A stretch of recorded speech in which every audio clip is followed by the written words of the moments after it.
राजस्थान में वोटिंग की तारीख नजदीक आती जा रही है।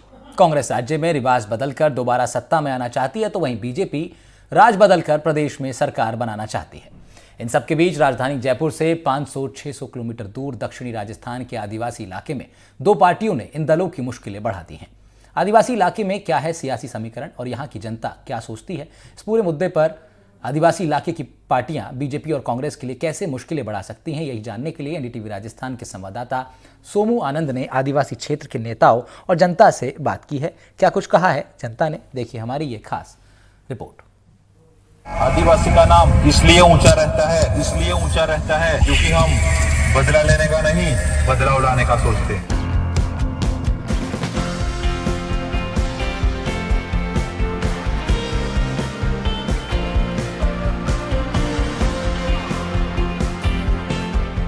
राजस्थान में आदिवासी आबादी करीब 14% है। विधानसभा की 200 में से 25 सीटें अनुसूचित जनजाति के लिए आरक्षित हैं। भारतीय जनता पार्टी जहां वनवासी कल्याण परिषद के काम के सहारे इस इलाके में अपने पांव जमाना चाहती है, वहीं कांग्रेस भी अलग अलग योजना, कार्यक्रम एवं अपनी पार्टी की नीतियों के सहारे आदिवासी वोटरों को रिझाने की कोशिश करती है। बीएपी और बीटीपी ने भले ही इन दोनों दलों को चुनौती दी हो, लेकिन कांग्रेस या भाजपा कोई भी इसे गंभीर खतरा नहीं मानती है।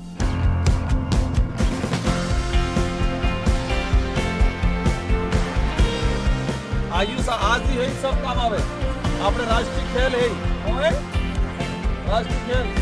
हम इस वक्त वनवासी कल्याण परिषद के एक छात्रावास में हैं और उस छात्रावास के संचालन में अपनी भूमिका निभाने वाले लालू जी हमारे साथ हैं। लालू जी, थोड़ा वनवासी कल्याण परिषद का जो काम है इस दक्षिणी राजस्थान के हिस्से में, थोड़ा पहले उसके बारे में बताइए।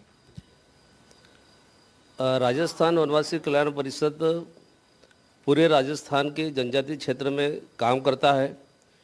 तो मैं एक रक्त का भाव लेकर के नगरवासी, शहरवासी, ग्रामवासी, हम सब इस देश के वासी हैं। राष्ट्रीय संस्कृति सनातन को लेकर के हमारे जो जनजातीय भाई एकदम जंगल के क्षेत्र में है, अभावग्रस्त क्षेत्र में है, सभी प्रकार के इनके सर्वांगीण विकास के लिए राजस्थान वनवासी कल्याण परिषद कार्यरत है। ट्राइबल क्षेत्र के अंदर जनजाति के प्रत्येक इश्यू को लेकर के, जैसे स्वास्थ्य है, शिक्षा है और उनके परंपरागत रूढ़िगत संस्कृति को बचाने के लिए, संवर्धन के लिए और कहीं न कहीं सबकी एक राष्ट्रीयता का भाव आवे। भारत देश की संस्कृति हमारी संस्कृति है, हमारे पूर्वजों की रूढ़िगत संस्कृति को बचाए रखने के लिए और जनजातीय क्षेत्र के हमारे सब प्रकार से जो युवा वर्ग है, खेल के माध्यम से राष्ट्रीय स्तर पर, अंतर्राष्ट्रीय स्तर पर एवं जनजाति के संवैधानिक विषय को लेकर के, सभी प्रकार के विषयों को लेकर के राजस्थान वनवासी कल्याण परिषद जनजातीय क्षेत्र के अंदर सतत सदैव सेवा की दृष्टि से कटिबद्ध है। और मैं ये समझना चाह रहा था, जो आप इशारा भी कर रहे हैं उसकी ओर, कि जो संस्कृति है उसको बचाए रखने के लिए आप लोग प्रयास कर रहे हैं, तो वो क्या संस्कृति है और कैसे उसे बचाने का प्रयास कर रहे हैं आप? हमारे जो संस्कृति है, हमारे वागड़ के क्षेत्र के अंदर सती सुरमाल दास, गोविंद गुरु, देवापुरी जी महाराज जो हुए हैं, हमारे पूर्वजों ने एक धुनी के माध्यम से, भक्ति के माध्यम से जगह जगह पर धुनियों के जो हमारे पूर्वजों की जो संस्कृति है उसको हम जागरण करके, उनकी संख्या को बढ़ा करके एक नक्शा मुक्ति को मुक्त करके अधिक से अधिक ऐसा बचाने का प्रयास चल रहा है। कई सारे लोग जो हैं और ख़ास तौर पे इस वक्त में कुछ बीते कुछ सालों में यहाँ कुछ नए संगठन उभर के आए। भारत आदिवासी पार्टी जिससे बनी, भारतीय ट्राइबल पार्टी ने भी अपना प्रभुत्व जमाया। उनका ऐसा आरोप है कि आप आदिवासियों को हिंदू बनाना चाहते हैं और वो हिंदू नहीं है, ऐसा उनका कहना है। उनका ये कहना हो सकता है, लेकिन मैं सरासर इस विषय को खंडन करता हूँ। हमारे पूर्वज एक भक्ति के द्वारा जहाँ जंगल के क्षेत्र थे उसमें भी हमारे पूजा पद्धति को मानते थे और सदैव और सतत आज भी मान रहे हैं, ऐसा नहीं है कहीं भी। तो जो उनका आरोप है, और मैं देख रहा हूँ कि जो अपना अभियान है उनका, उसमें भी वो प्रत्यक्ष रूप से आपके काम पर बहुत प्रहार करते हैं, उसकी आलोचना करते हैं, उसका विरोध करते हैं। आपको लगता है कि इससे जो आपका काम है वो कहीं प्रभावित होता है? नहीं, हमको बिल्कुल नहीं लगता है ऐसा का हमारा प्रभावित नहीं होकर, लेकिन मेरा मानना है वह सिर्फ हमारी जनजातीय संस्कृति का नाम ले रहे हैं, कहीं न कहीं एक षड्यंत्र पूर्वक हमारे लोगों को भ्रमित कर रहे हैं, हमारी संस्कृति से दूर कर रहे हैं, ऐसा मेरा मानना है। तो ये थे हमारे साथ लालू जी, जिनका कहना था कि वनवासी कल्याण परिषद का काम इस जनजातीय क्षेत्र में है, और जो लोग ऐसा कह रहे हैं कि आदिवासी संस्कृति को उससे दूर किया जा रहा है, वे दरअसल वनवासी कल्याण आश्रम के काम का विरोध करते हुए आदिवासियों के साथ छलावा कर रहे हैं।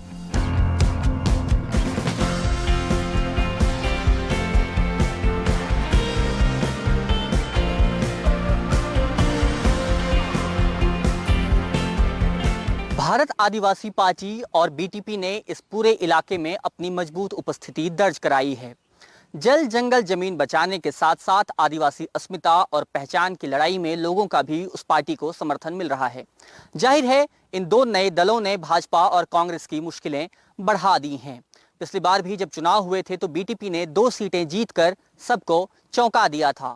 तब रामप्रसाद डिंडोर और राजकुमार रोत चुनाव जीते थे।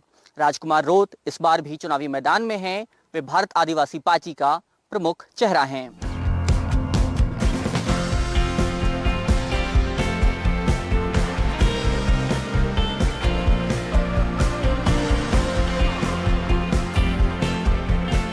हमारे साथ भारत आदिवासी पार्टी के उम्मीदवार और पूर्व विधायक, जो मौजूदा विधायक हैं, माफ कीजिए, राजकुमार रोत, वो हमारे साथ हैं। हम उनसे बात करेंगे। सर, आप 5 साल विधायक रहे, अब वापस से आप क्षेत्र में जा रहे हैं, क्या मुद्दे हैं, क्या कह रहे हैं लोगों को? लोगों को मुझे कुछ कहना नहीं पड़ रहा है, लोग आगे से कह रहे हैं। और आपने देखा होगा हर जगह से जनता की आगे से डिमांड है कि एक बार हमारे से मिल के जाओ, और जनता का आगे से ये है कि हमारे से जो मदद चाहिए हम मदद करने के तैयार हैं। ये अनुसूचित क्षेत्र है, अनुसूचित क्षेत्र के तहत जो संवैधानिक प्रावधान थे, कांग्रेस बीजेपी के नेताओं ने संवैधानिक प्रावधान आज तक लागू नहीं किया। आज भी एजुकेशन स्तर बिल्कुल डाउन है, स्कूलों के अंदर व्याख्याता नहीं है। मैं विधायक बना, 5 साल के अंदर लड़ाई लड़ी और मैंने कई जगह पद भरवाए, लेकिन जो 70 साल की जो कमियाँ थी वो मैं 5 साल में पूरी नहीं कर पाया हूँ। और 5 साल के अंदर मैंने जो काम किया, संवैधानिक हक अधिकार को लेके, शेड्यूल एरिया की जनता को लेके, यहाँ के क्षेत्र की मांगों को लेके मैंने विधानसभा के पटल पे बातें रखी और इसमें कई चीज़ें इम्प्लीमेंट हुई। तो जनता को लगा पहली बार कि कोई विधायक गया है हमारा जो हमारी बात को जयपुर तक रख रहा है और उसका समाधान करवा रहा है, क्योंकि इससे पहले किसी भी नेताओं ने विधानसभा लोकसभा में इस क्षेत्र की बातें नहीं रखी, नहीं समाधान करवाया। तो जनता पूर्ण रूप से आश्वस्त है और जनता ने मुझे आश्वस्त किया है कि राजस्थान के अंदर 200 विधानसभा हैं और 200 विधानसभा में हाईएस्ट वोट मत से 84 की जनता मुझे जिता के भेजेगी और ये जनता की आवाज़ है। आप अपनी सभाओं में और आप अलग अलग प्लेटफॉर्म पे आदिवासी पहचान का अक्सर जिक्र करते हैं, उसकी संस्कृति का जिक्र करते हैं। जब आप इसका जिक्र करते हैं तो आपके मायने क्या हैं उससे? देखो, आज हमको आदिवासी समाज का जो सर्टिफिकेट मिल रहा है वो हमारे आदिवासी संस्कृति और आदिवासी जो परंपरा रीति रिवाज है उसके आधार पर मिल रहा है।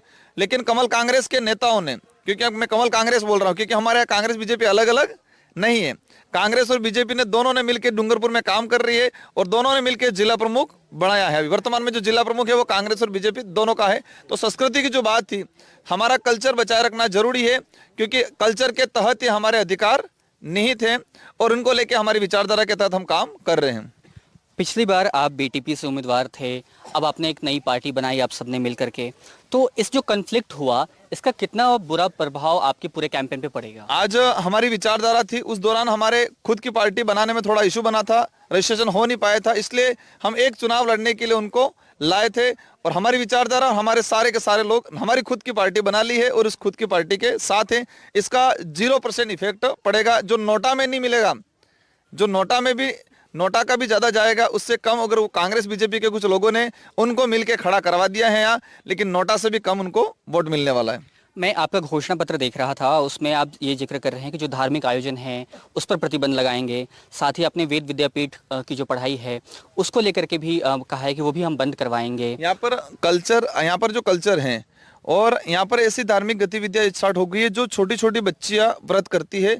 और हमारे यहाँ हादसा हुआ कि एक 11 साल की बच्ची ने एक मानसिक विकृति टाइप और ऐसी भावना इसके अंदर उत्पन्न हुई, क्या हुआ क्या मालूम कि 6 साल की बच्ची को तलवार मार के मार डाला। इस तरह की कई गतिविधियां हो रही है। इससे कुपोषण भी बढ़ रहा है, अंधविश्वास भी अधिक बढ़ रहा है। तो हम चाह रहे हैं कि 18 साल जो परिपक्व हो जाए, इसके बाद धार्मिक गतिविधियों में जाए। स्कूलों के अंदर छोटे छोटे बच्चों के अंदर जो इस तरह की चीजें डाली जा रही है, उनको हम खत्म करने का काम करेंगे, क्योंकि हमें हमारा समाज जो गर्त में जा रहा है, उस गर्त में जा रहा है, उसको बचाना हमारा कर्तव्य है और उसके लिए हम तो काम करेंगे। आप जो ये कह रहे हैं कि समाज गर्त में जा रहा है, उसको कौन ले जा रहा है, किसकी तरफ इशारा है आपका? ये आरएसएस ने इस इलाके में काम किया है, उसका वोटिंग परसेंटेज बढ़ाने के लिए।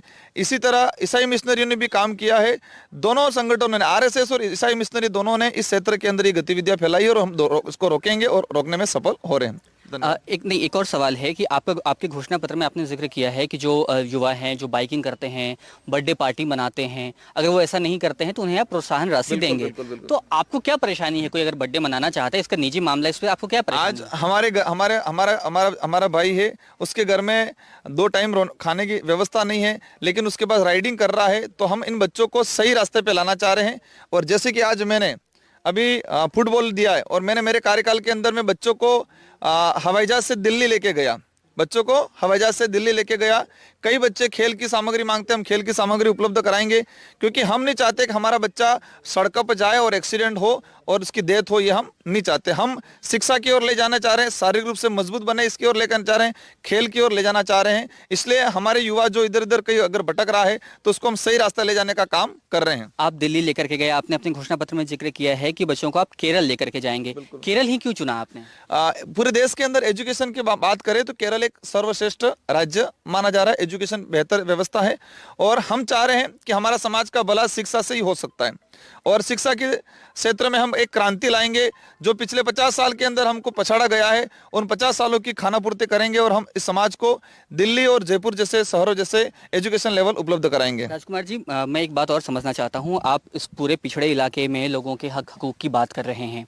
जब हम पूरे इस इलाके की बात करते हैं तो जो पिछड़े हैं उनमें भी महिलाएं जो हैं वो खासतौर पर बहुत पिछड़ी हुई हैं, लेकिन आपकी पार्टी ने किसी महिला को इस पूरे क्षेत्र में टिकट नहीं दिया। सिर्फ एक महिला उम्मीदवार है, वह भी इस अनुसूचित क्षेत्र से बाहर की। बिल्कुल, जहां पर से डिमांड आई है, यहाँ से हमारे महिलाओं को लेके नहीं, एक कैंडिडेट हमारे महिला की डिमांड आई, हमने महिलाओं को टिकट दिया है। महिलाओं को लेके देखा जाए, देश के अंदर आदिवासी एकमात्र समाज ऐसा है जो महिला और पुरुष में भेदभाव नहीं करता है, और उसका परिणाम आप देख सकते हो। राजस्थान के अंदर डूंगरपुर मात्र ऐसा जिला है जहाँ लिंगानुपात अधिक है, और पूरे 200 विधानसभाओं में महिलाओं का जो लिंगानुपात देखा जाए विधानसभा के हिसाब से तो 84 के अंदर लिंगानुपात हाईएस्ट है।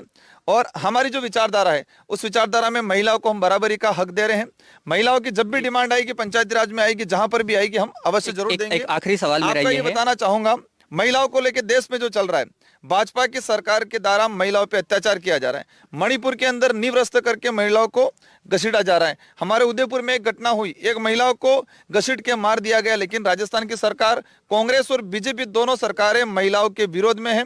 और हम ये हमारी महिला सारी साथ में है, उनको पता है कि हमारा बेटा जाएगा, हमारा भाई जाएगा, हमारी पैरवी करेगा। इसलिए महिलाओं को ये है कि आप आगे जाओ, आप हमारी पैरवी करो और हम आपके साथ हैं। जी, मेरा आखिरी सवाल है कि कई लोग कह रहे हैं कि आप यहाँ पर कांग्रेस और बीजेपी का गणित बिगाड़ रहे हैं, ठीक है, तो आप जो अपनी सीटें लड़ रहे हैं, इसमें क्या अंदाजा है आपको? हम अधिक से अधिक सीटें निकालेंगे, हम 10 से ऊपर आंकड़ा लेके जाएंगे। और इनकी गणित तो पहले से बिगड़ी हुई है, दोनों मिलके काम कर रही है। आप खुद तो सरकार नहीं बना पाएंगे, उस स्थिति में किसके साथ जाएंगे? हम तय करेंगे सरकार किसकी बनेगी।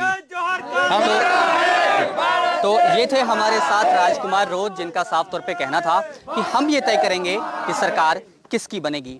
देखना है कि इस पूरे इलाके में जो अनुसूचित क्षेत्र है उसमें जो प्रभाव इनका दिख रहा है, वो प्रभाव कितनी हद तक सीटें लाने में कामयाब हो पाता है।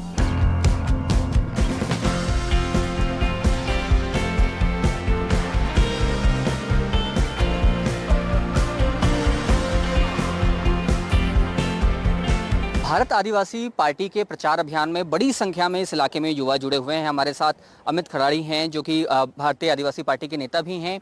अमित जी, किन मुद्दों को लेकर के आप लोगों के बीच जा रहे हैं, क्या बता रहे हैं उनको? सबसे पहले हमारा मुद्दा, सबसे बड़ा मुद्दा जल जंगल ज़मीन है, जिसमें काफ़ी समय से काबिज आदिवासियों को और अन्य दूसरे समुदाय जो साथ में रह रहे, उनको उनकी बिना पट्टे नहीं मिल पाए, उनकी खातिरदारी अलॉटमेंट नहीं हो पाए, और साथ ही में जो शिक्षा का स्तर है, स्कूलों में कहीं ना कहीं शिक्षक की कमी होना, और साथ में यहाँ पे जितने भी पहली से लगा के 8वीं तक जिस तरह से पास कर दिया जाता है, शिक्षा नीति जिस तरह से सरकार ने कमज़ोर कर रखी है, इसको लेकर हम बात रखते हैं सबसे ज़्यादा। तो ये बात रखने के लिए आप लोगों को एक अलग पार्टी से क्यों जुड़ना पड़ा? भारतीय जनता पार्टी, कांग्रेस इस इलाके में काम कर ही रही थी, एक नई पार्टी की जरूरत क्यों पड़ी आप लोगों को? पहले तो मैं एक ऐसी कमेटी चाहता हूँ। तो पहले तो ये जो 70 साल हो गया ना, आज दिन तक यहाँ पर उप प्रधान कभी एसी का नहीं बनाया है। यानी कि एसी जो समाज है उसके खाली बस वोट लेने के लिए कमल कांग्रेस ने हमारे लोगों को आगे कर रखा है। आज दिन तक कभी उप प्रधान नहीं बनाया। पहले तो मैं जितनी भी एसी के जो लोग हैं उनको कहना चाहता हूँ भाई इस भारत आदिवासी पार्टी को मजबूत करके कैंडिडेट करके भेजे, जिता कर भेजे। और दूसरी बात है कि जब भी हम धरना प्रदर्शन करते हैं, आंदोलन करते हैं, तो ये कमल कांग्रेस में एक भी नेता नहीं आते। जब हमारे ऊपर लाठियाँ पड़ती है, लाठियाँ चलती है, तो हमारे लोगों को गुमराह करके बोलते हैं कि भाई तुम्हारे बच्चों के ऊपर लाठियाँ चलवा दी। जब हक अधिकारों की लड़ाई होती है तो हमें लाठी भी खाना मंजूर है। तो ये कह रहे हैं कि हक अधिकार के लाठी खाना मंजूर है, लेकिन मेरा सवाल वही है कि बीजेपी और कांग्रेस दोनों दलों में जो एसटी समुदाय के कई सारे नेता हैं, वे लोग भी कई प्रमुख पदों पर भी हैं, तो उनकी जगह पे आपको एक नई पार्टी की ज़रूरत क्यों पड़ी और इस पार्टी के साथ आपको क्यों जुड़ना पड़ा? उस पार्टी ने बारी बारी राज किया और हमारे समाज, दलित जैसे आदिवासी के साथ जो हक अधिकार, हमारे साथ अत्याचार, जो हमारी बात जल जंगल ज़मीन की यूआईडी वगैरह जो लाते हैं, ये दोनों पार्टी आगे विधानसभा में जाके दोनों एक है। इसीलिए हम कैसे एक हैं? मतलब जो भी ये करते हैं तो ये आपस में मिल जाते हैं। जब बाप आदिवासी पार्टी जब उभरू हुआ, ऐसा देखने को मिला, तो ये झाड़ोल में जैसे एक हो गए, डूंगरपुर में एक हो गए। इसीलिए हमारे को एक आदिवासी पार्टी को चुनना पड़ा। आपको उम्मीद है कि आदिवासी पार्टी आपके जो मुद्दे हैं उसको मजबूती से उठाएगी और उठा पा रही है? उठा पाएगी ना। शिक्षित है हम सब, युवा सब शिक्षित है और जो ये नहीं हो रहे उसको समझा रहे, हक अधिकार की बात करते हैं, संवैधानिक तौर से हम काम करेंगे, ये मुद्दों पे काम करेंगे। तो ये थे आदिवासी पार्टी के कुछ कार्यकर्ता जिनका कहना है कि कांग्रेस और भारतीय जनता पार्टी के एक होने की वजह से इनको एक अलग पार्टी का निर्माण करना पड़ा और इनको उम्मीद है कि यह पार्टी इनके हक हकूक़ की आवाज़ बहुत मजबूती से उठाएगी। हालांकि शहरी और गैर आदिवासी लोगों के बीच पार्टी का प्रभाव उतना ज़्यादा नहीं दिखता है, न ही वे मुद्दे शहरी क्षेत्र में बहुत ज़्यादा प्रभाव दिखा पाते हैं।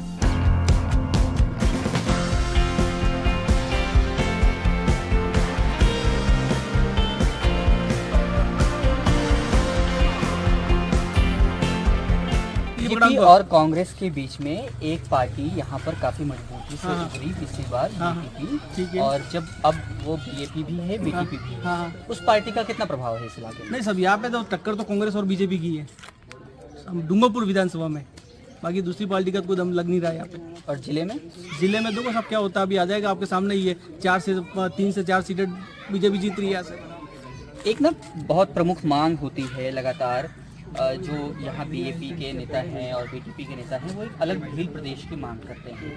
आप उनकी मांग से कितना एसोसिएट करते हैं? नहीं सर, हम यहाँ जनरल भी तो रहते हैं, जनरल भी रहते हैं, 30-40% का रेशो जनरल का यहाँ पे सब कुछ रहते हैं। ये तो सरकार ने इनके वोटिंग के फायदे के लिए उन्होंने आरक्षण दिया। ये तो 50% जनरल लोग भी रहते हैं, जनरल ओबीसी वगैरह जो भी आते हैं वो भी रहते हैं, कैसी बात नहीं कि एसटी वगैरह ही रहते हैं।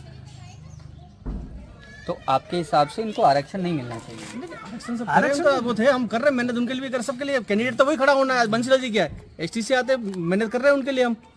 आज ब्राह्मण सबसे इंडिया में सबसे ज्यादा ब्राह्मण की संख्या है, ऐसा नहीं हम ब्राह्मणवाद या ब्राह्मण बना दे। नहीं, ये आंकड़ा कहाँ से मिला? नहीं सब आंकड़ा सब दुनिया में, सब आजकल मीडिया फास्ट है सब। आज 2014 में मीडिया इतना पता नहीं था लोगों को सामने आया है। नहीं, ये इसलिए तो मैं भी जानना चाहता हूँ, मुझे आज जानकारी नहीं है इस बात। नहीं तो मैं आपसे जानना चाहता हूँ कि आपने ये आंकड़ा कहाँ से लिया कि ब्राह्मण सबसे अधिक सब है? मीडिया पे सब चीजें, आप गूगल पे सर्च करो, गूगल हर चीज बता देगा। अपन झूठ बोलेंगे पर गूगल कभी झूठ नहीं बोलेगा सर। अच्छा, आपको गूगल से ये जानकारी? बिल्कुल सब ठीक है। तो ये जो पूरा मुद्दा है भील प्रदेश का, इस मुद्दे को आप लोग शहर में रहते हुए कैसे देखते हैं? ये मांग जायज़ है, जायज़ नहीं है, या फिर उनकी मांग है आप उससे एसोसिएट नहीं करते? नहीं, मांग तो उनकी है भील प्रदेश की, लेकिन हम उसके समर्थन में नहीं है। यहाँ पे दूसरी कास्ट भी रहती है जैसे इन्होंने बताया। और अब भील प्रदेश की बात करें, पिछली बार यहाँ चुनाव में बीटीपी के 2 विधायक थे। अभी कांग्रेस सरकार ने क्या किया मैं बताऊँ, जयपुर के अंदर एक अन्य समुदाय का जो व्यक्ति था वो मोटरसाइकिल एक्सीडेंट में मारा गया।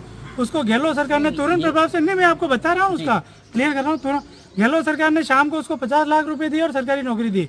मोटरसाइकिल एक्सीडेंट डूंगरपुर बांसवाड़ा जो आदिवासी क्षेत्र है उसके अंदर प्रतिदिन मोटरसाइकिल एक्सीडेंट से नहीं करते 10 लोग मरते होंगे। आज तक सरकार ने किसी को सरकारी सुविधा दी है, न किसी को नौकरी दी है, न किसी तरह की कोई आर्थिक सहायता की है। तो ये सरकार का एक भेदभाव है और हम ये नहीं चाहते हैं कि यहाँ पे कोई भील प्रदेश अलग से बने। यहाँ सारे लोग मिलजुल के रहे और यहाँ सभी कास्ट के लोग रहते हैं, अकेले आदिवासी नहीं रहते हैं। यहाँ राजपूत, जैन, बनिया, पंचाल जो भी हैं, कलाल जो भी हैं, सारी कास्टें रहती है यहाँ पे। तो ये भील प्रदेश एक जो मांग है वो तो वैसे नाजायज़ है, नहीं आरक्षण है वो भले है इनके लिए यूँ।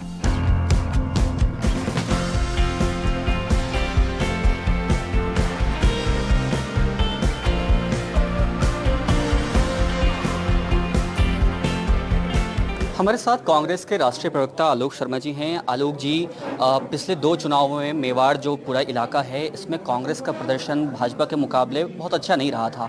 इस बार कैसी तैयारियां हैं, कैसी उम्मीद है आपको? देखिए, हम 5 साल तक यहाँ पर सत्ता में रहे हैं। हमने अपनी योजनाओं को घर घर, गली गली तक, गांव गांव तक, ढाणी ढाणी तक पहुँचाया है।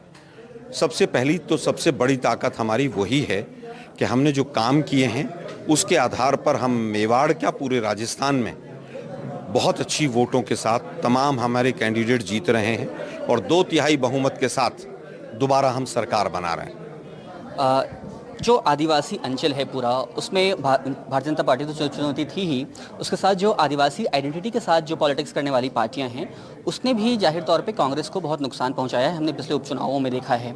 उन पार्टियों को इन चुनाव में आप कितनी बड़ी चुनौती मान रहे हैं और उससे पार पाने का क्या फॉर्मूला है आपके पास? देखिए, मुझे नहीं लगता कि चुनौती है वो कहीं ना कहीं कुछ वोट ज़रूर लेकर जाएंगे, किसी आंचल में, किसी गाँव में, किसी ढाणी में, किसी कस्बे में।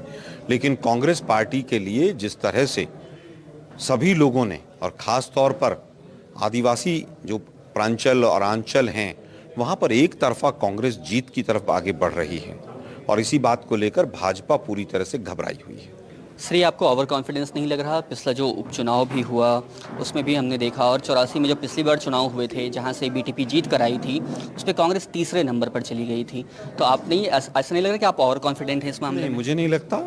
मैं आत्मविश्वास के साथ हूँ और उस आत्मविश्वास का जो आधार है वो हमारी तमाम योजनाएं, हमारी 7 गारंटी हैं, वो हमारा आत्मविश्वास का पहला आधार है।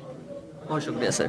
तो ये थे हमारे साथ आलोक शर्मा जो कह रहे हैं कि जो आदिवासियों के लिए योजनाएं सरकार की हैं वो इतनी मजबूत हैं कि बाकी किसी और पार्टी का यहाँ प्रभाव नहीं पड़ेगा। कांग्रेस और भाजपा भले ही इन दोनों पार्टियों से किसी भी तरह के खतरे से इनकार करे, लेकिन हाल के चुनाव के आंकड़े और परिणाम यह बताते हैं कि आदिवासी इलाके में कुछ तो राजनीतिक हलचल हुई ही है। अब देखना यह है कि यह हलचल स्थायी रहती है या पानी के बुलबुले की तरह शीघ्र ही समाप्त हो जाती है।